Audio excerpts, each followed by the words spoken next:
Why you are dreaming about your ex. 1. An incubus or succubus demon sees that you still have an active ungodly soul tie attached to your ex. It is using the opportunity to enter your dream and take the form of your ex to manipulate you into sleeping with it.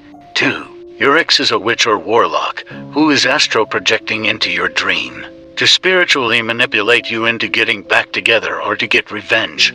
3. If your ex is attacking you in your dream, that's a demonic attack, and it means that you are in active spiritual warfare.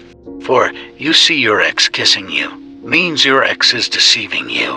If your ex is kissing someone else, your ex is deceiving that person. 5. If your ex is feeding you in a dream, do not eat it. Your ex is feeding you a curse. Pray. Follow Jamaican True Stories. 6. If you dream that you are marrying your ex, that's a spiritual spouse taking your ex's form. Marriage in dreams mean death.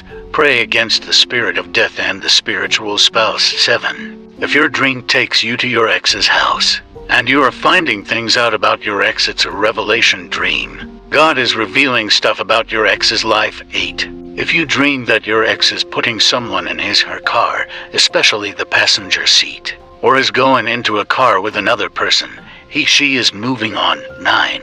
If you see your ex naked, your ex will come to a disgrace. Pray for them. 10. If you have dreams that you and your ex are living a full-blown life, that's a demon manipulating you into being with it and having kids in the spiritual realm. Those kids are spiritual children. Spiritual children are very dangerous in the spiritual realm, as the only purpose they serve is to kill you. Demons will always linger where they have legal rights. Learn more about spiritual spouses in the link in my bio.